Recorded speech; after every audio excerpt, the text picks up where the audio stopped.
Press the bell icon on the YouTube app and never miss another update.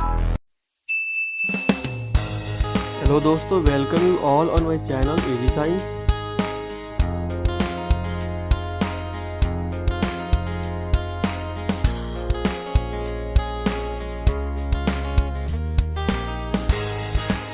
आगे बढ़ने से पहले सबसे पहले कुछ बेसिक्स जो आपको पता होने चाहिए। सबसे पहला है कार्बोकटायन। अब कार्बोकटायन का मतलब क्या होता है, जैसे कि कोई मॉलिक्यूल है, मान लेते हैं हम मीथेन मान लेते हैं अभी के लिए। ये मीथेन का मॉलिक्यूल है, कार्बन है, इसके 4 बॉन्ड है, मतलब ये स्टेबल मॉलिक्यूल है। अगर इसमें से हम एक हाइड्रोजन रिमूव कर दें तो यहाँ पे जो मॉलिक्यूल बचेगा ये, इस पर एक पॉजिटिव चार्ज होगा, क्योंकि यहाँ से हाइड्रोजन हट चुका है तो यहाँ पे एक पॉजिटिव चार्ज हो जाएगा। तो ये हो गया है कार्बोकटायन, मतलब मॉलिक्यूल के कार्बन पे पॉजिटिव चार्ज। जैसे कि एग्जाम्पल के लिए हम मान लेते हैं इसे, अगर यहाँ पे ये क्लोरीन अपना बॉन्ड लेके हट जाएगा तो यहाँ पे जो इसके हटने के बाद जो बचेगा वो कार्बोकटायन, वो 1 डिग्री कार्बोकटायन होगा। जैसे कि यहाँ पे ये बचेगा, ये हो गया तुम्हारा 1 डिग्री कार्बोकटायन। सिमिलरली 2 डिग्री के लिए कार्बन, हाइड्रोजन, यहाँ पे हम क्लोरीन मान लेते हैं, यहाँ पे कोई भी मतलब अल्काइल ग्रुप मान लेते हैं यहाँ पे, और यहाँ पे एक अल्काइल ग्रुप होगा।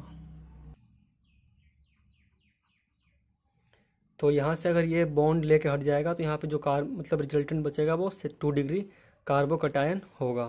तो इसे कहते हैं 2 degree carbocation. Similarly 3 degree carbocation भी होगा। अगला जो आपको समझना है वो है रिटेंशन। इसमें जैसे कि मान लो फॉर एग्जांपल प्रोडक्ट रिएक्टेंट, जैसे कि मान लो कि ये रिएक्टेंट मॉलिक्यूल है, एग्जांपल के लिए कुछ भी, तो ये रिएक्टेंट मॉलिक्यूल हो गया रिएक्टेंट।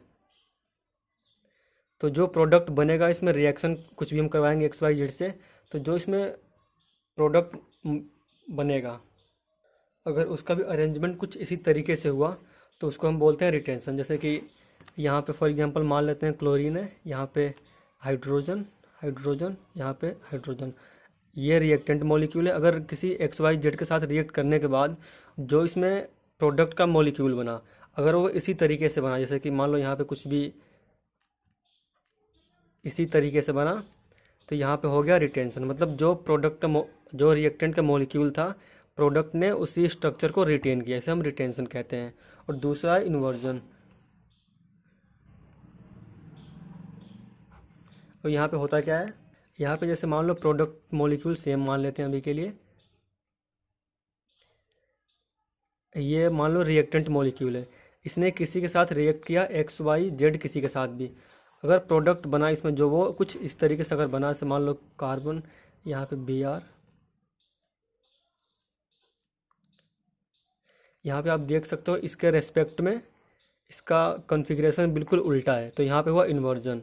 मतलब जो रिएक्टेंट का मॉलिक्यूल होगा और जो प्रोडक्ट का मॉलिक्यूल होगा वो बिल्कुल एक दूसरे के अपोजिट होंगे अरेंजमेंट में। यहाँ पे अगर अरेंजमेंट में बिल्कुल सेम हुआ तो रिटेंशन, अगर अपोजिट हुआ तो इन्वर्जन। दोस्तों आज की वीडियो में हम करने वाले हैं chemical properties of halo alkane, जो 2 पार्ट में डिवाइडेड है। फर्स्ट पार्ट है न्यूक्लियोफिलिक सब्स्टिट्यूशन रिएक्शन, इसके अंदर भी 2 पार्ट है, SN2 और SN1। तो न्यूक्लियोफाइल का मतलब क्या होता है, सबसे पहले ये देख लेते हैं। जो न्यूक्लियोफाइल होता है वो नेगेटिवली चार्ज एटम या मॉलिक्यूल होता है, मतलब जिसपे कोई भी एटम या मॉलिक्यूल जिसपे नेगेटिव चार्ज हो। सिमिलरली इलेक्ट्रोफाइल जो होता है पॉजिटिवली चार्ज होता है, मतलब कोई भी एटम या मॉलिक्यूल जो जिसके ऊपर पॉजिटिव चार्ज हो।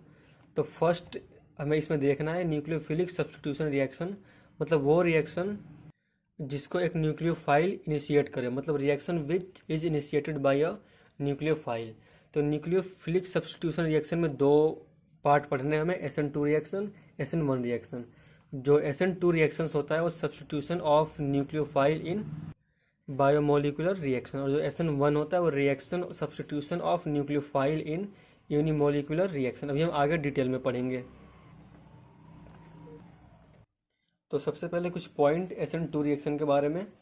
सबसे पहला पॉइंट है ये सिंगल स्टेप रिएक्शन, मतलब सिंगल स्टेप मैकेनिज्म में होता है, मतलब एक स्टेप में हो जाता है। और attack of nucleophile from back side, मतलब इसमें जो न्यूक्लियोफाइल अटैक करता है वो बैक साइड से करता है। अभी मैकेनिज्म में देखेंगे कैसे।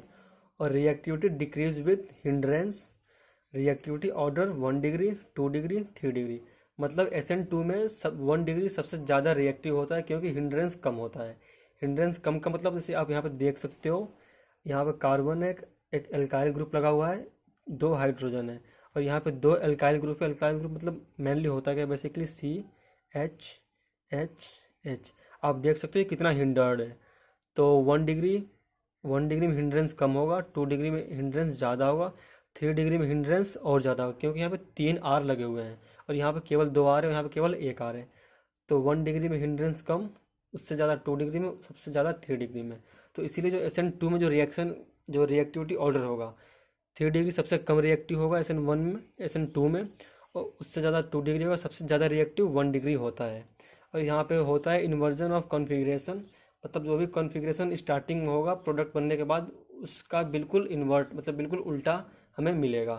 और जो रेट ऑफ रिएक्शन होता है वो directly proportional to RH plus nucleophile, मतलब जो रेट ऑफ रिएक्शन होता है वो nucleophile as well as haloalkane दोनों पर डिपेंड करता है। तो इसीलिए यहाँ पे ऑर्डर ऑफ रिएक्शन 2 होता है। एग्जाम्पल यहाँ पे लिया हुआ है जैसे कि क्लोरोमीथेन, इसको अगर हम एक्वस KOH के साथ रिएक्ट करवाएंगे तो यहाँ पे हमें पता है कि जो OH है वो न्यूक्लियोफाइल की तरह रिएक्ट करेगा, तो यहाँ पे मिथेनॉल प्लस KCl ये मिल जाएगा हमें। तो अब SN2 का मैकेनिज्म देखते हैं। ये रहा मैकेनिज्म जो बहुत ही सिंपल है, जो एक ही स्टेप में हो गया। यहाँ पे सबसे पहले KOH से यहाँ पे K प्लस और OH माइनस न्यूक्लियोफाइल ये बनेगा। तो ये आप देख सकते हो यहाँ पे हिंड्रेंस कम है, हाइड्रोजन मतलब इसके कंपैरिजन में बहुत छोटा होता है। तो OH माइनस मतलब न्यूक्लियोफाइल ने बैक साइड से अटैक किया, तो अटैक करने के बाद ये मतलब स्लो स्टेप होता है, और स्लो स्टेप को हम रेट डिटरमाइनिंग स्टेप, RDS का मतलब रेट डिटरमाइनिंग स्टेप, मतलब पूरे रिएक्शन में जो स्टेप स्लो होगा उसी को रेट डिटरमाइनिंग स्टेप कहते हैं। तो यहाँ पे अटैक ऑफ न्यूक्लियोफाइल RDS है। तो जब यहाँ से ये अटैक करेगा पीछे तो ट्रांजिशन स्टेट बनेगा, देख सकते हो क्लोरीन ये रहा, बाकी 3 हाइड्रोजन और OH यहाँ से अटैच हो गए यहाँ पे। तो यहाँ पे कार्बन के 5 बॉन्ड हो गए, जो कार्बन मतलब हमें पता है कि मैक्सिमम 4 बॉन्ड ही बना सकता है, 5वां नहीं। तो यहाँ से ये बॉन्ड ब्रेक हो जाएगा और हट जाएगा और हमें यहाँ पे अल्कोहल मिल जाएगा। ये ट्रांजिशन स्टेट का मतलब है कि ये जो स्टेट है वो अनस्टेबल है, मतलब कंपाउंड इस स्टेट में स्टेबल नहीं रह सकता, या तो रिएक्शन फॉरवर्ड या फिर बैकवर्ड हो। तो यहाँ पर रिएक्शन फॉरवर्ड हुआ है तो हमें यहाँ पे अल्कोहल मतलब मिथेनॉल मिला है। और इन्वर्जन ऑफ कॉन्फ़िगरेशन का मतलब है, आप देख सकते हो यहाँ रिएक्टेंट में क्लोरीन मतलब नेगेटिव पार्ट इस डायरेक्शन में, बाकी 3 हाइड्रोजन और कार्बन। लेकिन जो हमें प्रोडक्ट मिला है वहाँ पे जो नेगेटिव पार्ट है न्यूक्लियोफाइल वो इस डायरेक्शन में, और तीनों हाइड्रोजन इसके अपोजिट जस्ट। तो मतलब इसके रेस्पेक्ट में ये बिल्कुल ये इसका उल्टा है। तो मतलब जो रिएक्टेंट मॉलिक्यूल है वो प्रोडक्ट मॉलिक्यूल का बिल्कुल उल्टा होगा। इसी को हम कहते हैं इन्वर्जन ऑफ कॉन्फ़िगरेशन, जैसे कि मैंने आपको बताया था। तो चलिए अब अगला SN1 देखते हैं। पहले कुछ पॉइंट SN1 के बारे में। ये एक 2 स्टेप रिएक्शन होता है, फॉर्मेशन ऑफ कार्बोकटायन, मतलब इस रिएक्शन में कार्बोकटायन की फॉर्मेशन होता है। और reactivity depend on stability of carbocation, मतलब जो इसकी रिएक्टिविटी है वो कार्बोकटायन की स्टेबिलिटी पर डिपेंड करता है। रिएक्टिविटी ऑर्डर 3 डिग्री, 2 डिग्री, फिर 1 डिग्री। हमें पता है कि 3 डिग्री जो कार्बोकटायन होता है वो ज़्यादा स्टेबल होता है, तो इस SN1 में 3 डिग्री कार्बोकटायन ज़्यादा रिएक्टिव होगा और सबसे कम होगा 1 डिग्री कार्बोकटायन। और इस केस में retention as well as inversion दोनों होता है, आगे देखेंगे मैकेनिज्म में कैसे। और इसमें जो रेट ऑफ रिएक्शन होता है वो केवल RH मतलब हेलो एल्केन पे डिपेंड करता है। तो इसीलिए इस पर इसका जो ऑर्डर ऑफ रिएक्शन है वो केवल 1 है। क्योंकि केवल इस पे 1 पे डिपेंड कर रहा है। एग्जाम्पल के लिए आप देख सकते हो यहाँ पे हमने एग्जाम्पल लिया हुआ है प्लस KCN। अब इसका मैकेनिज्म देखते हैं जो कि बहुत सिंपल है, 2 स्टेप में होगा। तो इस केस में न्यूक्लियोफाइल जो है वो KCN से मिला, KCN से K प्लस CN माइनस, ये न्यूक्लियोफाइल हमें मिल गया। तो स्टेप 1 में स्लो मतलब जो क्लोरीन होगा, मतलब जो हेलोजन एटम होगा वो अपना बॉन्ड यहाँ से ब्रेक करके निकल जाएगा, तो इस कार्बन पे पॉजिटिव चार्ज आ जाएगा। यहाँ पे कार्बोकटायन मतलब प्लेनर कार्बोकटायन जनरेट हो जाएगा अलॉन्ग विथ Cl माइनस। यहाँ पे ये स्लो स्टेप है, मतलब रेट डिटरमाइनिंग स्टेप ये है। बाकी स्टेप 2 में न्यूक्लियोफाइल का अटैक होगा। यहाँ पे आप देख सकते हो ये एक प्लेनर कार्बोकटायन है, तो इसलिए न्यूक्लियोफाइल या तो बैक साइड से या फिर फ्रंट साइड से, मतलब न्यूक्लियोफाइल दोनों साइड से अटैक कर सकता है। तो अगर न्यूक्लियोफाइल ने बैक साइड से अटैक किया तो यहाँ इस केस में ये बनेगा, ये प्रोडक्ट बनेगा। अगर न्यूक्लियोफाइल ने फ्रंट से अटैक किया तो उस केस में ये प्रोडक्ट बनेगा। तो मतलब इस रिएक्शन में दोनों प्रोडक्ट बनने के चांसेस होते हैं। तो अगर ये प्रोडक्ट बना तो हमें पता है कि इसके रिस्पेक्ट में ये इसका रिटेंशन है, मतलब जो रिएक्टेंट में मॉलिक्यूल का स्ट्रक्चर है प्रोडक्ट में भी वही है। अगर ये बना तो ये इसके बिल्कुल उल्टा है, मतलब यहाँ पे देख सकते हो ये तीनों ग्रुप इस डायरेक्शन में और यहाँ पे तीनों ग्रुप इधर है। तो ये इसके बिल्कुल उल्टा है। तो यहाँ पे retention as well as inversion दोनों होने के चांसेस होते हैं, और इन दोनों के मिक्सचर को हम रेसिमिक मिक्सचर कहते हैं, और इस प्रोसेस को रेसिमाइजेशन कहते हैं। आई होप समझ में आ गया होगा, एक बार फिर से बता दे रहा हूँ। सबसे पहले फॉर्मेशन ऑफ कार्बोकटायन, एक कार्बोकटायन बनेगा, यहाँ से स्लो क्लीवेज होगा, फिर हेलोजन एटम अपना बॉन्ड लेके मतलब हट जाएगा तो इस पर पॉजिटिव चार्ज आ जाएगा, तो कार्बोकटायन बन गया यहाँ पे। फिर यहाँ पे जो न्यूक्लियोफाइल है वो फ्रंट से भी और बैक से भी अटैक कर सकता है। अगर न्यूक्लियोफाइल ने फ्रंट से अटैक किया तो ये कंपाउंड बनेगा, अगर इसने बैक से अटैक किया तो ये कंपाउंड बनेगा।